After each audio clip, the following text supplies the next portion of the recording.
আজকের বিশ্ব মানবাধিকার দিবস 2025 উপলক্ষে খনিজন সংবর্ধনা ও প্রীতি সম্মেলনের সম্মানিত সভাপতি। মানবাধিকারের কথা বললেই যাকে সবাই চিনে, রাঙ্গুনিয়া নয় শুধু, চট্টগ্রামও বিভিন্ন জায়গায় মানবাধিকার জহিরুল আনোয়ার বলে অনেকেই চিনে ওনাকে। তো এই মানবাধিকার কনসেপ্টটা যিনি আসলে দীর্ঘদিন যাবৎ ইন্ট্রোডিউস করার চেষ্টা করে আসছেন, সম্মানিত সভাপতি এবং আমাদের একেবারে সিনিয়র এখানে মুরব্বী আছেন, সাউদার্ন ইউনিভার্সিটির ভাইস চ্যান্সেলর দায়িত্ব পালন করছেন। মডারেটর হিসেবে উনি সত্যিকার অর্থে আমাদের প্রার্থীদের উদ্দেশ্যে চমৎকার কিছু পরামর্শ, আমি এগুলোকে পরামর্শ হিসেবে নেব না, আমি এগুলোকে আদেশ হিসেবে নিতে চাই, যিনি কথাগুলো আমি চেষ্টা করেছি নোট করার জন্য। এছাড়া মানবাধিকার সংগঠক বৃন্দ এখানে আছেন, উপজেলা এবং পৌরসভার। এখানে আমাদের আমি নিজেও যেহেতু এই সংগঠন সহ রাঙ্গুনিয়ার বিভিন্ন মানবাধিকার সংগঠনের সাথে আমি দীর্ঘদিন কাজ করেছি। আমি বিশ্ববিদ্যালয়ে পড়িয়েছি মানবাধিকার, আমার গবেষণার বিষয় মানবাধিকার। আমি এমফিল করেছি ইনফর্মাল ওয়ার্কার্স, শ্রমিকদের উপরে, শ্রমিকদের অধিকারের বিষয়ে। আমার পিএইচডি গবেষণার বিষয় হচ্ছে আমাদের ডোমেস্টিক ওয়ার্কার্স, যারা গৃহ শ্রমিক আছে তাদেরকে কীভাবে তাদের একটা নিশ্চিত জীবন এবং রেগুলেটরির মধ্যে নিয়ে আসা যায়। তো এই জন্য আমি সবাইকে বলতে চাই, সবাই আমার মানবাধিকার সহকর্মী যারা এখানে আছেন, সাথে সাথে যারা আমার পলিটিক্যাল কলিগ এখানে রয়েছেন, আগামী সংসদ নির্বাচনে যারা প্রতিদ্বন্দ্বিতা করছেন, জননেতা হুমায়ুন কাদের চৌধুরীর প্রতিনিধি এবং আমাদের ডাক্তার এইচ.এম. রেজাউল করিম সাহেব জামাত ইসলামীর, এবং আমাদের ইসলামিক ফ্রন্ট বাংলাদেশের আহমদ রেজা বন্ধুবর, এবং আমাদের আরেকজন senior citizen CSK Siddiqui, Bangladesh Muslim লীগের প্রার্থী, এবং আরও কয়েকজন আসেনি। এছাড়া যারা আমাদের সাংবাদিক ভাইরা আছেন, যারা নিউজ কভার করছেন প্রতিনিয়ত, ওনাদেরকে আমি একটা অ্যাড্রেস করতে চাই। হিউম্যান রাইটস ক্ষেত্রে তাদের ভূমিকা অত্যন্ত গুরুত্বপূর্ণ। এবং আজকে যারা যেখান থেকে বসে আমাদেরকে এখানে শুনছেন, সবাইকে রাঙ্গুনিয়ার পৌরসভার এই অডিটোরিয়াম হল থেকে আমরা শুভেচ্ছা এবং মানবাধিকারের বিপ্লবী স্বাগতম জানাচ্ছি। আমি অ্যাডভোকেট মোহাম্মদ ইকবাল হাসান, আপনারা পুরো পরিচয় দিচ্ছি। আমার বাড়ি রাঙ্গুনিয়া থানার পাশে সৈয়দবাড়ি গ্রামে। আমি এই গ্রামেরই একটা মাদ্রাসা, রাহাতিয়া দরবারের ঐতিহ্যবাহী মাদ্রাসা থেকে দাখিল পাশ করেছিলাম। গ্রামের দুলুবালিতে বড় হয়েছে আমি। এরপরে আমি চট্টগ্রামের ঐতিহ্যবাহী মাদ্রাসা জামিয়া আহমদিয়া সুন্নিয়া আলিয়া কামিল মাদ্রাসা থেকে আলিম ফাজিল কামিল হাদিস সম্পন্ন করেছিলাম। আমার একজন সরাসরি শিক্ষক চলে গিয়েছে, আমাদের হযরত আল্লামা মাওলানা নুরুন নবী আল কাদেরী হুজুর। আজকে আবার নতুন তথ্য পেলাম, হুজুর পিএইচডি করছে মানবাধিকারের উপরে, আমি এটা জানতাম না।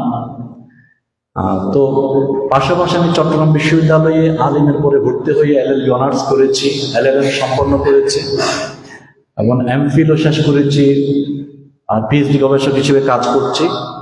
বস্তুত পিএইচডি শেষ হয়ে যাওয়ার কথা ছিল, আসলে সাংগঠনিক রাজনৈতিক দায়িত্ব পালন করতে গিয়ে গবেষণার ক্ষেত্রে অনেকটা বেগ পেতে হয়েছে আমাকে, এই জন্য এটা বিলম্বিত হচ্ছে। আমি আইন পেশা শুরু করলেও 2009 সালে। আইন পেশার পাশাপাশি আমার দীর্ঘ সময় গিয়েছে বিশ্ববিদ্যালয়ের শিক্ষকতায়। প্রায় 12 বছর আমি university of information technology and science UITS আইন বিভাগে শিক্ষকতা করেছি। এখানে লেকচারার, সহকারী অধ্যাপক, ডিপার্টমেন্টের চেয়ারম্যান, সিন্ডিকেট মেম্বার, বিভিন্ন পর্যায়ে দায়িত্ব পালন করেছি, এবং ওই ডিপার্টমেন্টে চেষ্টা করেছি একটা আইন শিক্ষার প্রাইভেট কেন্দ্র হিসেবে গড়ে তোলার জন্য ঢাকার মধ্যে।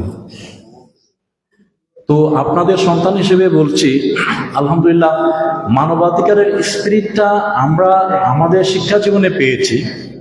তো ওটাকে কাজে লাগিয়ে আমি বিশ্ববিদ্যালয়ের জীবনে আমার যে স্টুডেন্টরা আছে, অর্ডিনারি যে আইনজীবী, ট্রেডিশনাল লয়ারদের মাঝখানে, এটাকে আমরা বলি যে রিবেলিয়াস লয়ারিং, বিদ্রোহী আইনজীবী, যারা ট্রেডিশনাল সিস্টেমটাকে চেঞ্জ করে নতুনভাবে আইন কে ইন্ট্রোডিউস করা, যেটা জনবান্ধব হবে, যেটা ব্রিটিশ যে লিগ্যাল সিস্টেম 200 বছর আমাদেরকে দিয়ে গিয়েছে, যেখানে মানুষের হয়রানি, মামলার দীর্ঘায়িত হওয়া এবং হ্যারাসমেন্টের যে একটা হাতিয়ার, এখান থেকে বেরিয়ে এসে কীভাবে জনবান্ধব, গরিব বান্ধব একটা আইন ব্যবস্থা গড়ে তোলা যায়, এই কনসেপ্টটাকে আমরা গবেষণার মধ্যে রেখেছি। আমার শিক্ষা জীবনে, শিক্ষকতা জীবনে চেষ্টা করেছি আমার অনেক স্টুডেন্টকে এই মোটিভেশন দেওয়ার জন্য। আলহামদুলিল্লাহ, আমার স্টুডেন্ট বাংলাদেশের সুপ্রিম কোর্টে, চিটং, ঢাকা, গাজীপুর, বিভিন্ন জেলার জজ কোর্টে তারা কমিটমেন্ট নিয়ে কাজ করছে। আমি 2023 সালে শিক্ষকতা মোটামুটি ছেড়ে দিয়ে ফুল টাইম বাংলাদেশ সুপ্রিম কোর্টে আইন পেশায় নিয়োজিত আছি। তো আমি এই কথাগুলো বলার কারণটা হচ্ছে, আজকের যে বিষয়বস্তু মানবাধিকারের সাথে আমি স্টুডেন্ট লাইফ থেকে বাংলাদেশে থিওরিটিক্যালি হিউম্যান রাইটস ইন্ট্রোডাকশনের ক্ষেত্রে যে কয়েকজন ব্যক্তি পাওয়া যায়, এর মধ্যে অন্যতম আমার একজন ডিরেক্ট টিচার, উনি মারা গিয়েছেন, professor doctor Shah Alam sir. অনেক বই আছে, লেখালেখি ইন্টারন্যাশনালি উনি কাজ করছেন। ডক্টর আব্দুল্লাহ আল ফারুক স্যার, যিনি মানবাধিকার নিয়ে দেশে বিদেশে কথা বলছেন, তাদের সরাসরি আমি মানবাধিকারের শিক্ষা তাদের কাছ থেকে পেয়েছি। তারা শুধুমাত্র তাত্ত্বিক জ্ঞানের পাশাপাশি এটাকে ধারণ করা, এটাকে প্র্যাকটিস জীবনে কাজে লাগার জন্য আমাদের যে মোটিভেশন দিয়েছেন। তো সেই জায়গা থেকে আমার ওই স্যার বলতেন, মানুষের জন্য আইন, আইনের জন্য জীবন নয় বা মানুষ নয়। তার মানে জীবনের প্রয়োজনে আইন সংশোধন হবে, সংবিধান সংশোধন হবে। আমাদের অনেক ক্ষেত্রে যে বিষয়গুলো দেখানো হয়, সংবিধান কোরআন হাদিসের মতো কাজ করা যাবে না, এটা পবিত্র করে রাখতে হবে, দেশ যেখানে চলে যাক, মানুষ যেখানে চলে যাক, আইন সংবিধান চেঞ্জ করা যাবে না, এটা রিজিড যে কনসেপ্ট। কিন্তু যারা এই মানবাধিকার নিয়ে, যারা সংবিধান নিয়ে যারা গবেষণা করেছেন, তারা বলছেন জীবনের জন্য আইন, মানুষের জন্য আইন, আইনকে মানুষের প্রয়োজনে অ্যাডাপ্টেশন করতে হবে। তো এই অন্যতম একটা প্রধান উপাদান হচ্ছে আইনকে জনবান্ধব করার, সেটা হিউম্যান রাইটস। মানবাধিকার কনসেপ্ট যদি আমার মধ্যে না থাকে, আমি আইনজীবী হিসেবে কাজ করি, আমি ডাক্তার হিসেবে কাজ করি, আমি শিক্ষক হিসেবে কাজ করি, আমি মসজিদের ইমাম হিসেবে কাজ করি, আমি একজন সুইপার হিসেবে কাজ করি, হিউম্যান রাইটসের যে কনসেপ্টটা আপনার মধ্যে, আমার মধ্যে না থাকলে, এই ভ্যালুস, মূল্যবোধ না থাকলে, আমি আমার দায়িত্ব যথার্থভাবে কাজ করতে পারবো না। কারণ হিউম্যান রাইটস আসলে কিছু পুঁথিগত বিষয় নয়, এটা একটা মূল্যবোধ, এটা একটা কালচারের বিষয়, মানবাধিকার সংস্কৃতির বিষয়, আমাদের মধ্যে সৃষ্টি করার, একটা কালটিভেট করার। মানুষ যখন প্রথম বিশ্বযুদ্ধ, দ্বিতীয় বিশ্বযুদ্ধের মধ্যে যখন লাখ লাখ মানুষ মারা গিয়েছে, ওয়ার্ল্ড কমিউনিটি বাধ্য হয়েছে, আমরা তো সবাই এরকম ধ্বংস হয়ে যাব, আমাদের প্রয়োজনে আমরা জাতিসংঘ করব, আমাদের বেঁচে থাকার প্রয়োজনে, শান্তি এবং সলিডারিটির প্রয়োজনে আমরা মানবাধিকার একটা আমরা চার্টার অ্যাডপ্ট করি। আজকের এই দিন 1948 সালে 10 December universal declaration of human rights, মানবাধিকারের সার্বজনীন ঘোষণাপত্র বলে সারা পৃথিবীতে চিনে 33টা আর্টিকেল এখানে রয়েছে। যারা এখানে আপনারা আছেন, এটা নিশ্চয়ই আপনারা জেনেছেন। মানুষের যে মৌলিক যে মূল্যবোধগুলো, মানুষের যে মৌলিক যে অধিকারগুলো, the very fact that he is human being, একজন মানুষ মানুষ হিসেবে জন্মগ্রহণ করেছে, শুধু সেই কারণেই মানুষ কিছু অধিকার রাখে। এটা ছিল ওই 1948 সালের ওয়ার্ল্ডে যারা নেতা ছিল তাদের কনসেপ্ট, যে একজন মানুষ, সেটা আফ্রিকান হোক, সেটা আমেরিকান হোক, সেটা বাংলাদেশ হোক, মানুষ হিসেবে জন্মালে তার কিছু অধিকার থাকবে। এগুলো আমাদের পুরো পৃথিবীতে আমাদের মানতে হবে, আমরা একমত হয়েছি। এখন যেই রাষ্ট্র, যেই দেশ এটা স্বীকৃতি দেবে না, তাদেরকে আমরা ভায়োলেটর, হিউম্যান রাইটস ভায়োলেটর হিসেবে চিন্তা করবো। এই মানবাধিকারগুলোকে এই জন্য বলা হয়, অন্যান্য যে অধিকার আছে, আমার এই খাতাটা আমার, এটাকে লিগ্যাল রাইট বলে, এটা আমি কাউকে দিয়ে দিতে পারি, এটা চলে যাবে আবার আরেকজনের কাছে। কিন্তু হিউম্যান রাইটস এমন কিছু অধিকার যেগুলোকে বলা হয় ইউনিভার্সাল, ইনহেরেন্ট, ইনএলিয়েনেবল বলি আমরা। এইগুলো হচ্ছে মানুষ যতদিন জন্ম থেকে মৃত্যু আছে তার অধিকারগুলো থাকবে, এগুলোকে বিচ্ছিন্ন করতে পারবে না, এগুলো হস্তান্তর করা যাবে না, সেল করা যাবে না।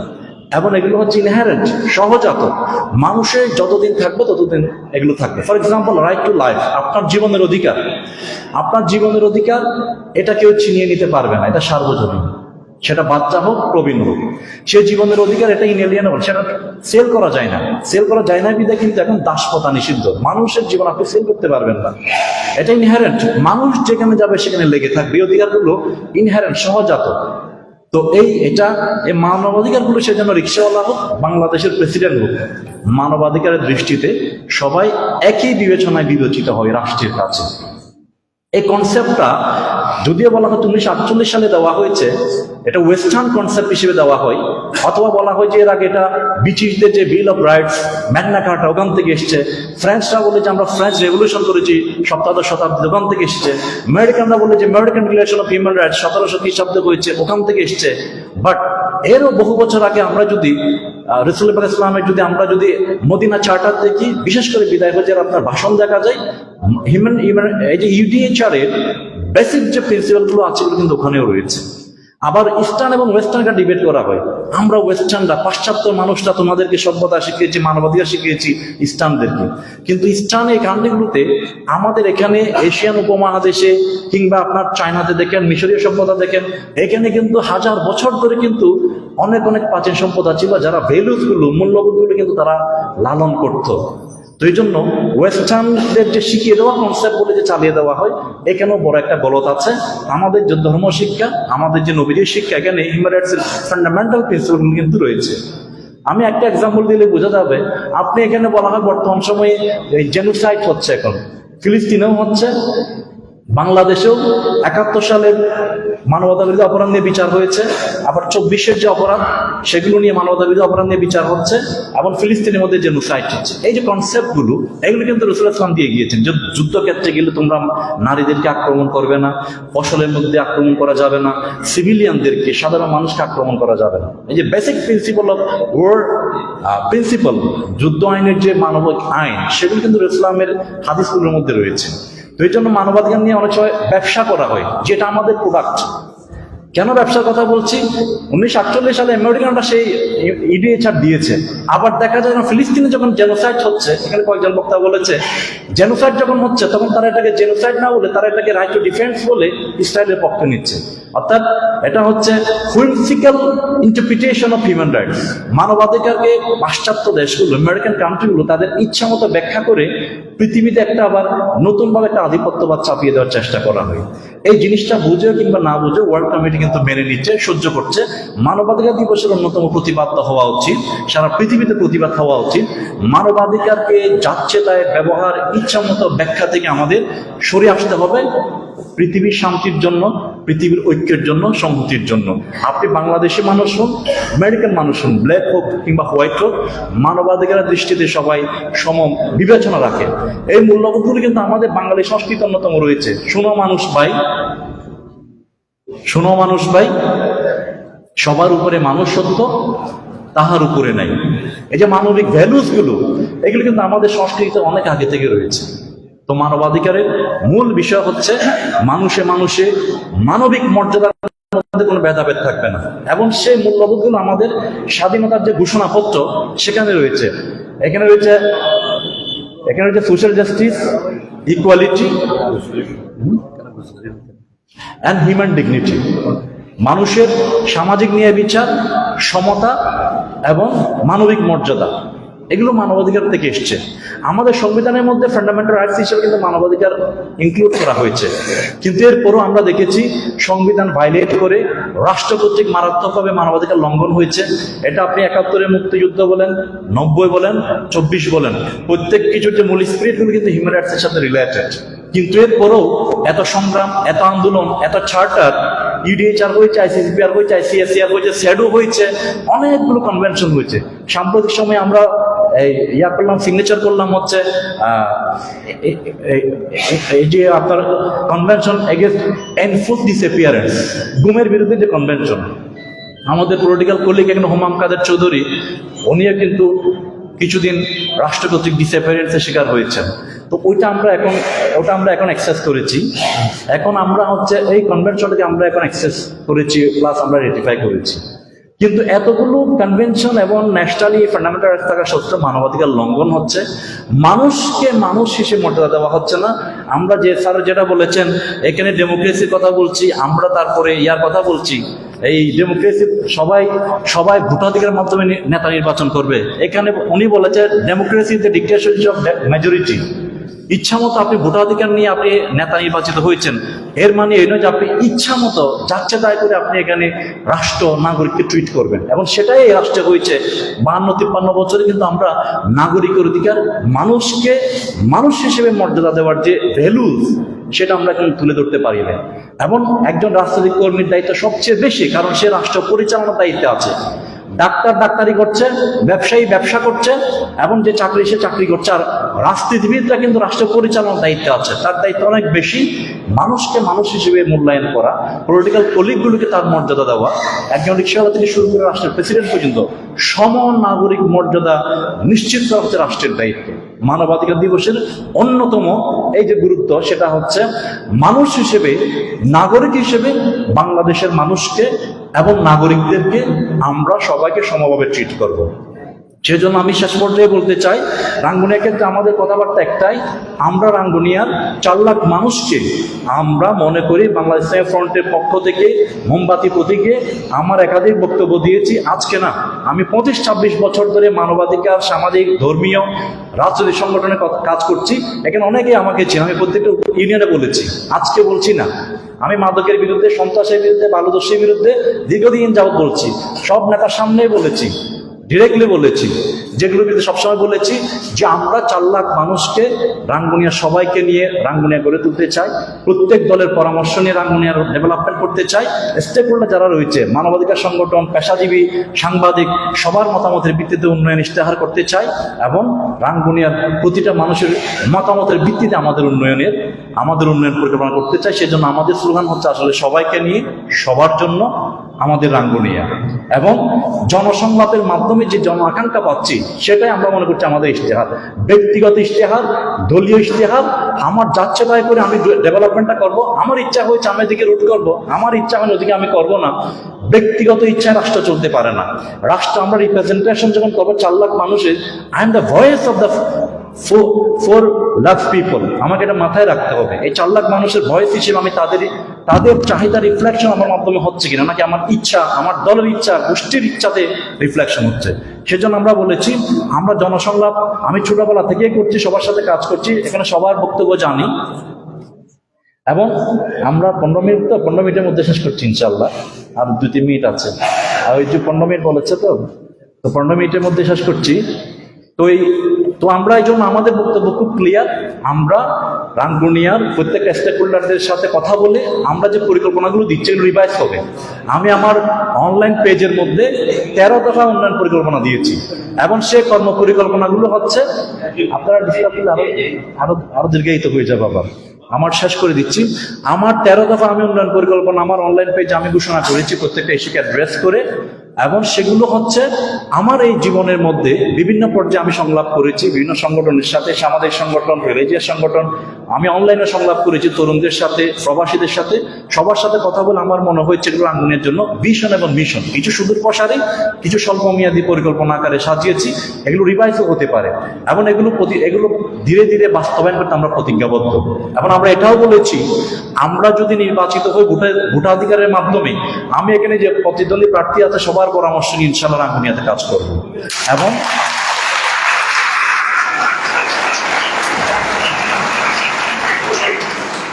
এবং সত্যিকারের ভোটাধিকারের মাধ্যমে যদি অন্য কোনো প্রতিদ্বন্দ্বী প্রার্থী এখানে নির্বাচিত হয়, আমি কায়েমুল-বাক্যে তাকে সহযোগিতা করব ইনশাআল্লাহ। তো আমি আমার সেই দীর্ঘ পরিকল্পনাগুলো এখানে আর আমি রিপিট করতে চাচ্ছি না, আমার অনলাইন পেজে আছে। আমি শুধু হেডিংগুলো একটু বলে আমার বক্তব্য শেষ করব। আমি এটা দেখাবো যে আমার প্রত্যেকটা হেডিংয়ের সাথে মানবাধিকারের সাথে রিলেভেন্সি রয়েছে। 1 নম্বর হচ্ছে শিক্ষা ও মানব সম্পদ উন্নয়ন নিয়ে রয়েছে।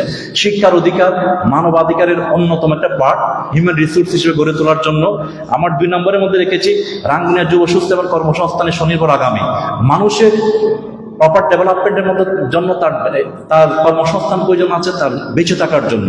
কর্মসংস্থানের ক্ষেত্রে শুধু একটা কথা বলি, রাঙ্গুনিয়ার যত বেকার আছে সবগুলোর তালিকা করে প্রয়োজন বোধে জব ফেয়ার করবো, রাঙ্গুনিয়ার ব্যবসায়ী দেশে বিদেশে সবাইকে ডাকবো। আমার ইন্টেনশন হচ্ছে আমি এই তালিকাটা করে একদিনে না পারলে 1 বছরে, 5 বছরে, 10 বছরে আমরা গ্রাজুয়ালি চেষ্টা করবো রাঙ্গুনিয়াকে বেকার মুক্ত করার জন্য। এখানে অনেকগুলো ইস্যুস আমি এখানে তুলে নিচ্ছি, এখানে মিল, ফ্যাক্টরি, কর্মসংস্থানের অনেকগুলো ইস্যুস আমি দিয়েছি, এগুলো দেখতে পারেন। আবাস এবং নাগরিক অবকাঠামো, পরিকল্পিত আবাসিক এলাকা, এট দ্য সেম টাইম মানুষ যাতে শহরে চলে না যায়, এই জন্য রাঙ্গুনিয়াকে কিভাবে একটা বাসযোগ্য আবাসিক স্থানে পরিণত করা যায়, এই যে বালু ঠালু পরিবেশ সবগুলোকে মাথায় রেখে বসবাস উপযোগী আমি আবাস করার জন্য সবাইকে নিয়ে কাজ করতে চাই। কিছু ইস্যুস আমি উল্লেখ করেছি এখানে। বোমাই বিল এবং কর্ণফুলী নদী আমি আলাদা অ্যাড্রেস করেছি, বোমাই বিল এবং কর্ণফুলী নদী সংরক্ষণ এবং উন্নয়নের জন্য। এগুলো আমি বিস্তারিত বলছি না, বাট আমার কথা একটাই, বোমাই বিলকে কেন্দ্র করে গ্রিন ইকোনমি করতে হবে আমাদের, কৃষি অর্থনীতি। কর্ণফুলী নদীকে নিয়ে আমাদের নদীমাতৃক ইকোনমি এবং বায়োডাইভার্সিটি, জিও বৈচিত্র্য রক্ষা করে আমাদেরকে কর্ণফুলী নদীকে সাজাতে হবে, যাতে নদী ভাঙ্গন এবং এই যে মানুষের আবাসস্থল চলে যাচ্ছে এগুলো বিষয়ে জিরো টলারেন্স। আমি প্রতিশ্রুতি ব্যক্ত করতে চাই, বালু উত্তোলন বলেন, বোমাই বিল বলেন, মাদক বলেন, আমি ওই জায়গাতে একটা কমিটমেন্ট করতে চাই, আমাকে যদি নির্বাচিত করা হয় আমাকে, আমার বেশি বছর লাগবে না, আমাকে 2-4 দিনের মধ্যে রাঙ্গুনিয়াবাসীকে নামে গিয়ে স্টপ করবো ইনশাআল্লাহ। কারণ জেগে থেকে যদি আপনি ঘুমের ভান করেন, সেরকম কখনো বানবে না।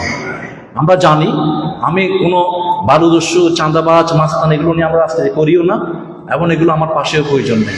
তাদের বিরুদ্ধে হচ্ছে আমাদের রাজনীতি। প্রয়োজন বুদ্ধে ভোট পাবো না, নির্বাচিত হবো না, আমাদের আইডিওলজিক্যাল জায়গা থেকে আমরা স্যাক্রিফাইস করবো না ইনশাল্লাহ।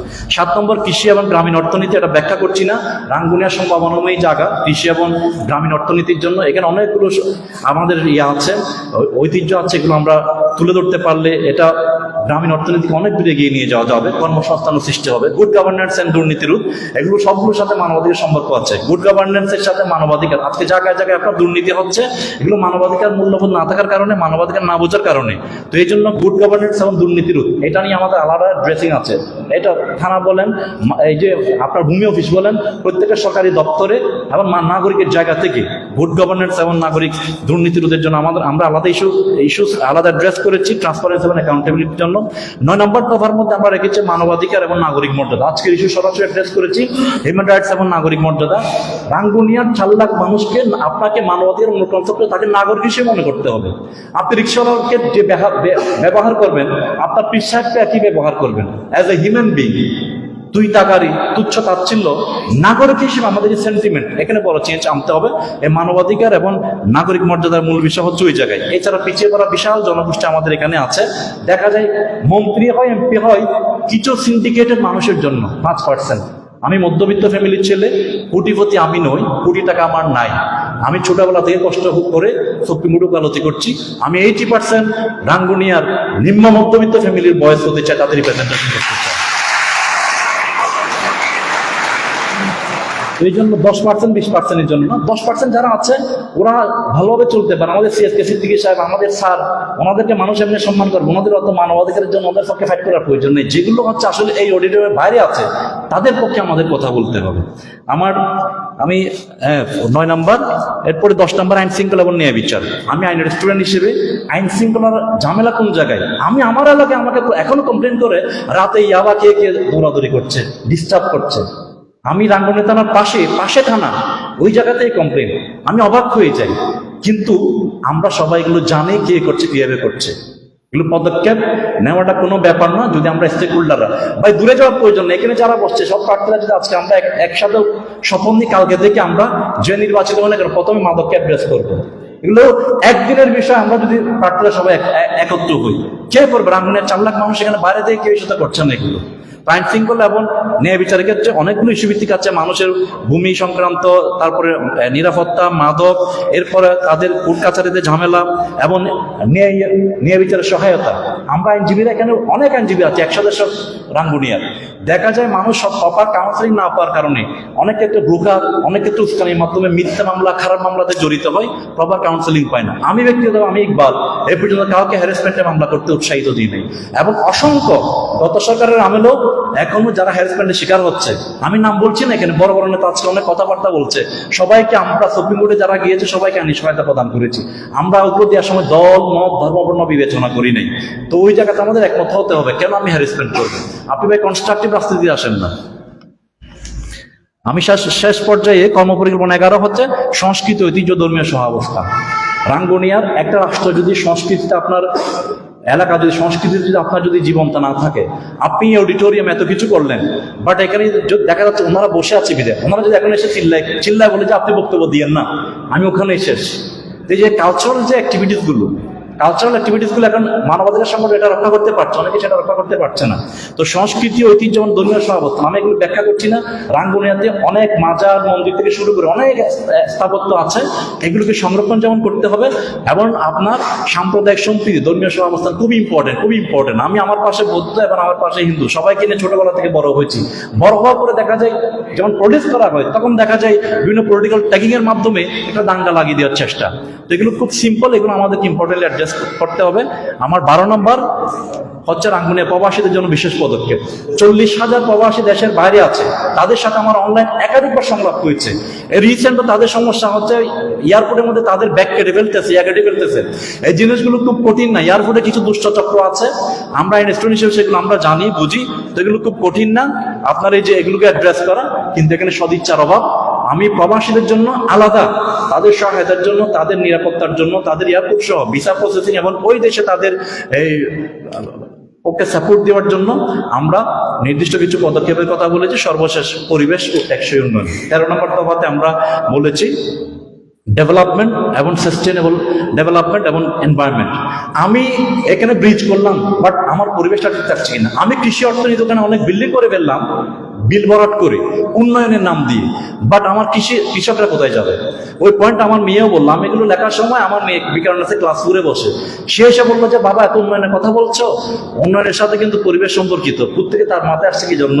তো এটা আমি নিজেও বিশ্ববিদ্যালয়ে পড়াশোনা আমরা করেছি development and good governance, human rights and good governance এবং হচ্ছে ডেভেলপমেন্ট অ্যান্ড এনভায়রনমেন্ট, এগুলো খুব উৎকৃষ্টভাবে জড়িত।